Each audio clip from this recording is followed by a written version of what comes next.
Good morning everyone. Shrimati महोदय Tapadia girls college Jaswantgarh के इस यूट्यूब चैनल में आप सभी का बहुत बहुत स्वागत है। आज हम जिस टॉपिक पर डिस्कस करेंगे वो है प्रोजेक्ट बस्टिंग मेथड से क्वेश्चन नंबर 25। क्वेश्चन हमने लिख रखा है बोर्ड पे। क्वेश्चन में इनिशियल इन्वेस्टमेंट दिखाया गया है कि 2 लाख का है और 5 साल के जीवन काल में इस प्रोजेक्ट में कैश इनफ्लोज है वो है 1 लाख, पहले साल, दूसरे साल 1 लाख, तीसरे साल 80,000, चौथे साल 80,000 और 5वें साल 40,000। तो इस तरीके से ये कैश इनफ्लोज मिल रहे हैं और कैश इनफ्लोज है ये बिफोर डेप्रिसिएशन और बिफोर टैक्स है। तो हमें इनको थोड़ा सही से एडजस्ट करना है। हमें जो चीज़ें और पूछ रखी है, दे रखी है, पहले ये देख लेते हैं। वो है डेप्रिसिएशन 20% ऑन कॉस्ट है, टैक्स 50% दे रखा है, कॉस्ट ऑफ कैपिटल है वो 10% की है और जो चीज़ पूछ रखी है वो है payback period, ARR method, average rate of return पूछ रखी है, नेट प्रेजेंट वैल्यू पूछ रखी है, प्रेजेंट वैल्यू इंडेक्स पूछ रखे हैं हमें और इंटरनल रेट ऑफ रिटर्न भी पूछ रखी है। तो इतनी सारी चीज़ें हमें निकालनी है। तो सबसे पहले इन चीज़ों को, ऊपर वाली चीज़ों को, इसमें 4 पॉइंट निकाले हैं तो इनके लिए हमें जो चीज़ चाहिए वो निकाल लेते हैं। तो सबसे पहले हम निकालेंगे एक टेबल जिसमें ये सारी चीज़ें हम क्लियर करेंगे। यहाँ लिखेंगे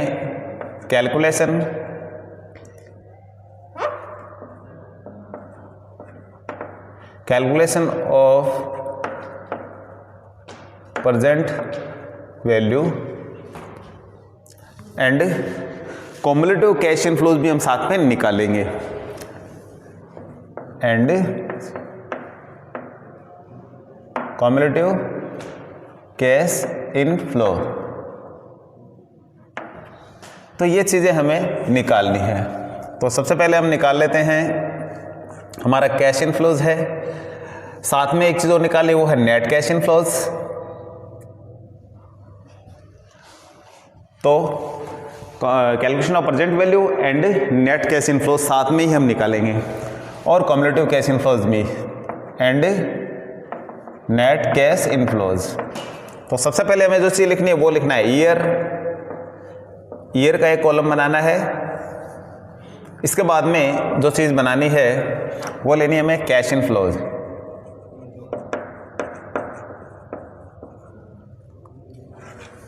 फिर कैश इनफ्लोज में से टैक्स घटाना है, कैश इनफ्लोज आफ्टर टैक्स।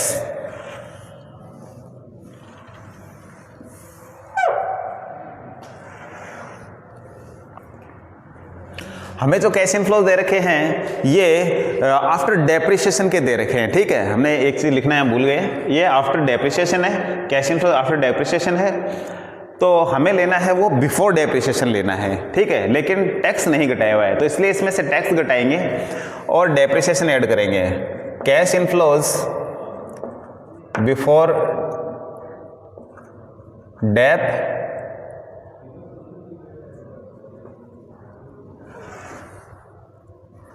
यहां लिखेंगे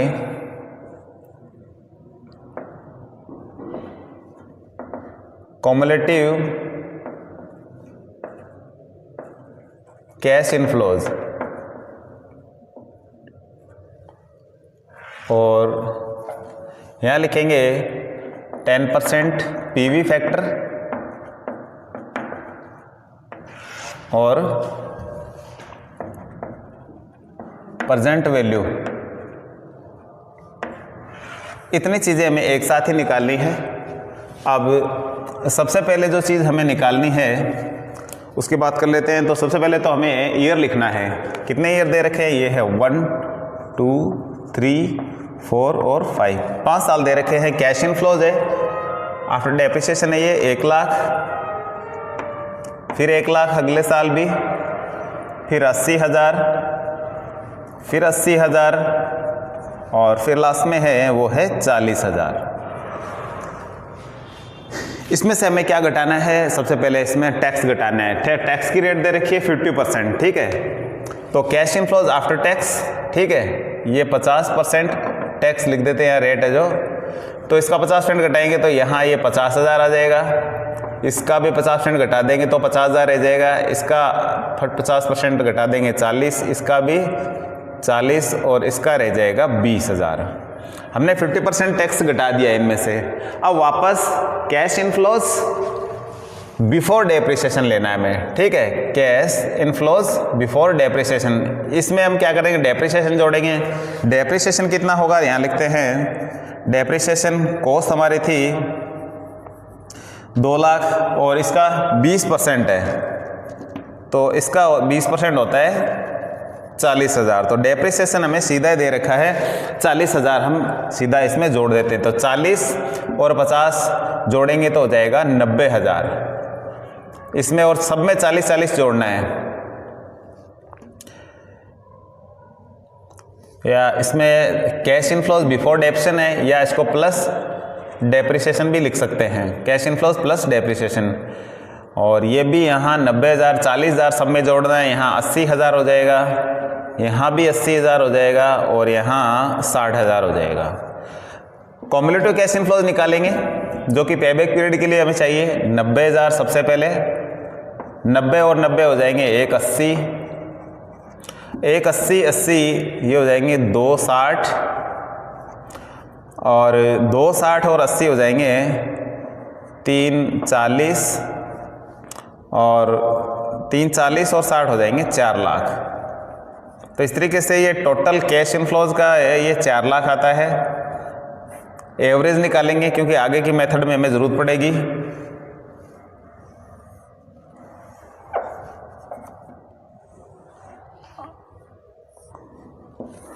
अब हमें जो दूसरी चीज़ निकालनी है वो है, पहले प्रेजेंट वैल्यू लिख लेते हैं 10% की।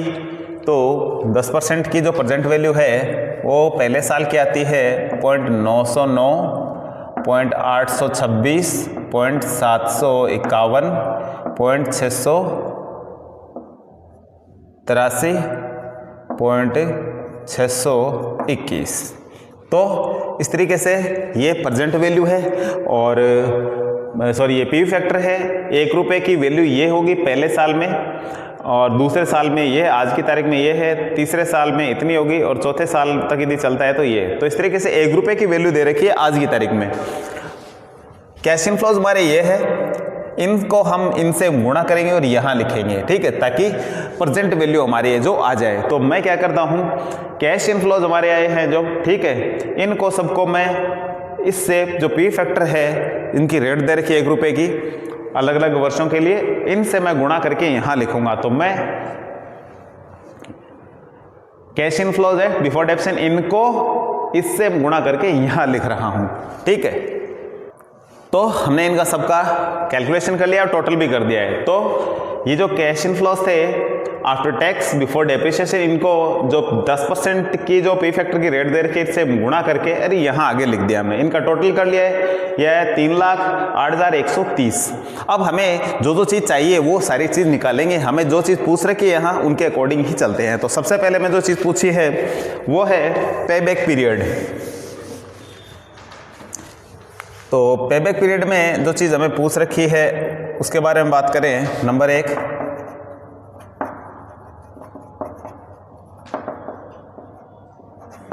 पेबैक पीरियड में आप देख रहे हैं कि कितना पैसा लगाया गया है, 2 लाख रुपए इन्वेस्ट किए गए थे। कम्युलेटिव कैश इनफ्लो में चलते हैं, यहाँ देखते हैं पहले साल में 90,000, दूसरे साल में 180 आ जाता है, तीसरे साल में 2,60,000। तो हमने ये माना कि हम 2 लाख रुपए लगाते हैं तो वो तीसरे साल में पूरे हो जाते हैं, लेकिन तीसरे साल में कुछ एक्स्ट्रा आता है, तो इसलिए 2 साल तो यहाँ कंप्लीट होंगे। 2 प्लस अब हमारा कितना पैसा बचा हुआ है, हमने 2 लाख रुपए सपोज कीजिए लगाते हैं इस प्रोजेक्ट पे, 1,80,000 तो मिल जाता है 2 साल में। यहाँ देख रहे हैं आप 2 साल में, तीसरे साल में हमारा पूरा आता है, तो इसलिए तीसरे साल में जो हमारा बचा हुआ पैसा है वो देखेंगे। बचा हुआ पैसा कितना है, 2 लाख में से 180 गए तो बच गया 20,000, और मिल कितना रहा है, 80,000 मिल रहा है इस साल, ठीक है। तो ये 80 इसके नीचे लिखेंगे। तो इस तरीके से 2 से 1/4 वर्ष, इसका मतलब हमारा जो पेबैक पीरियड है वो कितना है, ये है 2 से 1/4 वर्ष, यानी 2.25 वर्ष में, या इसको मंथ में करेंगे तो 1/4 को 12 से गुणा करेंगे तो 3 मंथ आ जाएंगे। 2 वर्ष और 3 माह है जो हमारा जो पैसा है इसमें वापस कवर हो जाता है। तो इस तरीके से ये इसका पेबैक पीरियड है, जो 2 वर्ष 3 माह या 2 से 1/4 माह हो जाए, वर्ष हो जाएगा। और दूसरी चीज़ पूछी है वो है ARR। ARR का जो फॉर्मूला है ये है average annual cash inflows minus annual depreciation या एवरेज इन्वेस्टमेंट इनटू 100। तो एनुअल एवरेज कैश इनफ्लो निकालेंगे तो यहाँ 4 लाख है टोटल। 4 लाख में हम क्या करेंगे, डेप्रिसिएशन एनुअल घटा देंगे। तो सबसे पहले इसका एवरेज निकाल लेते हैं। तो 4 लाख अपॉन 5 साल है माइनस डेप्रिसिएशन हमारा 40,000 एनुअल निकाल रखा है हमने। और यहाँ एवरेज इन्वेस्टमेंट ये आ जाएगा 2 लाख। 2 लाख इन्वेस्टमेंट है, उसमें 2 का भाग लगाना है इनटू 100। तो इस तरीके से थोड़ा और आगे बढ़ें तो 5 का भाग लगाएंगे तो ये आएगा इधर 80,000 माइनस इधर आ जाएगा 40,000, नीचे आ जाएगा 1 लाख इंटू 100। तो फिर इधर इसमें से इसको घटाएंगे तो ऊपर बच जाएगा कि 40,000 बट्टे 1 लाख इंटू 100। तो ये आता है 40%। तो एवरेज रेट ऑफ रिटर्न है वो कितनी आ रही है, 40% आएगी। तो इस तरीके से हमारी दूसरी चीज़ है पेबैक पीरियड आएगा 2.3 वर्ष, 2 वर्ष पूरा लिख देते हैं, 2 वर्ष 3 माह, या इसको 2 से 1/4 वर्ष वो लिख सकते हैं। ये है ARR है 40%। नेट प्रेजेंट वैल्यू निकालनी है हमें। तो नेट प्रेजेंट वैल्यू के लिए भी हमें एक फॉर्मूला लगाना होगा। तो नेट प्रेजेंट वैल्यू का जो फॉर्मूला है वो है NPV, net present value total present value minus initial investment. तो टोटल प्रेजेंट वैल्यू हमारी है 3,08,130 माइनस 2 लाख, तो इसका आ जाएगा 1,08,130। तो ये हमारी नेट प्रेजेंट वैल्यू आ जाएगी। तो जो तीसरी चीज़ हमें निकालनी है वो है प्रेजेंट वैल्यू इंडेक्स। तो इसके लिए जो फॉर्मूला लगाना है वो है net present value upon initial investment. तो नेट प्रेजेंट वैल्यू हमारी यही है 1,08,130 अपॉन नीचे आ जाएगा इनिशियल इन्वेस्टमेंट 2 लाख का है। इसका इसमें भाग लगाएगा तो ये आएगा 0.54। तो हमारा PVI है जो आ जाएगा 0.54। तो इस तरीके से हमारा इंडेक्स आ गया है। अब हमें जो चीज़ लास्ट में निकालनी है वो है IRR, internal rate of return. तो इंटरनल रेट ऑफ रिटर्न के लिए हमें थोड़ा सा अलग तरीके से कुछ क्वेश्चन करना है। तो इसके लिए हमें जो चीज़ निकालनी होती है तो वो 1 by 1 थोड़ा सा अलग स्टेप में होता है। तो 1 by 1 स्टेप वाइज चलेंगे हम।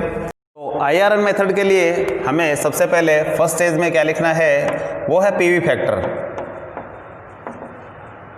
PV फैक्टर में यहाँ आएगा इनिशियल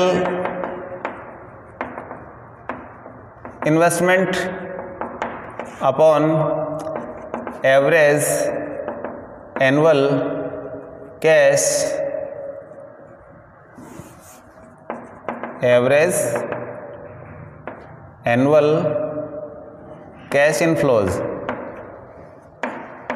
तो इन्वेस्टमेंट किया गया है वो है यहाँ लिखते हैं 2 लाख का, और एवरेज एनुअल कैश इनफ्लोज है हमने इनका टोटल किया था लास्ट टेबल में। तो आपने देखा था 4 लाख आया था। 4 लाख में हम भाग लगाएंगे 5 का, तो 4 लाख में भाग लगाते हैं 5 का, तो ये आता है 80,000। तो यहाँ आ जाएगा 80,000। तो 80,000 का हम 2 लाख में भाग लगाएंगे तो ये आएगा करीब करीब 2.5। तो पी फैक्टर हमारा 2.5 है। फिर हम ये देखते हैं कि ये 2.5 5 सालों में किन के बीच में आता है, जो प्रेजेंट वैल्यू की रेट दे रखी है। तो ये एक्चुअल में आंकड़ा है जो 30% और 35% के बीच में आता है, और हमें ये क्वेश्चन में साथ में दिया हुआ है। तो हम ये देख लेते हैं कि 30 और 35% की जो पी फैक्टर है वो क्या है, उनकी रेट से हम इनको आपस में कैलकुलेशन करते हुए प्रेजेंट वैल्यू निकालेंगे। तो इसके लिए एक अलग टेबल बनानी होगी। तो सबसे पहले हम क्या बनाते हैं, प्रेजेंट वैल्यू कैश इनफ्लोज के लिए यहाँ सबसे पहले तालिका बनाते हैं।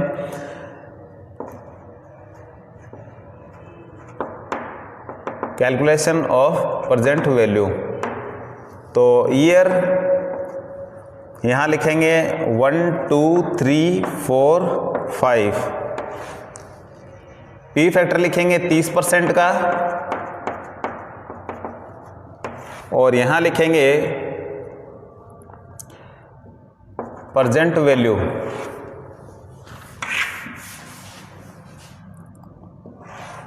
इसके बाद में लिखेंगे 35% पीवी फैक्टर, और यहाँ लिखेंगे प्रेजेंट वैल्यू। इतना कैलकुलेशन हमें और करना होगा। तो सारी चीज़ें हमने यहाँ निकालते हुए आगे काम करना है। तो सबसे पहले मैं 30% और 35% के पी फैक्टर यहाँ लिख देता हूँ। इसमें हमें एक चीज़ और लिखनी है, वो है कैश इनफ्लोज। तो सबसे पहले खाना उसी का बनाना है हमें। ईयर 1 2 3 4 5।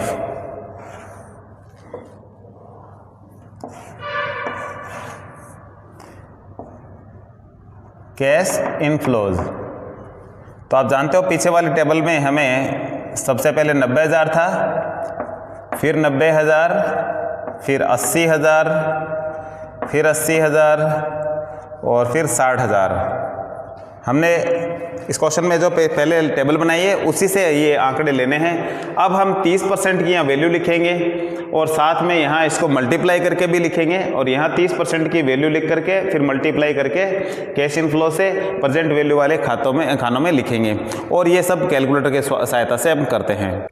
तो हमने आंकड़े लिख लिए हैं, हमने 30% पी फैक्टर की वैल्यू लिखी और इस कैश इनफ्लो से गुणा करके यहाँ लिख दिया है, और इसी प्रकार से 35% पी फैक्टर की वैल्यू लिखी और इससे गुणा करके आगे लिख दिया है, और इनका टोटल भी कर दिया है। इसका टोटल है जो 1,86,040 है, ये है 2,02,940 है। ठीक है, इस तरीके से ये हमारा सेकंड स्टेप होता है IRR के लिए।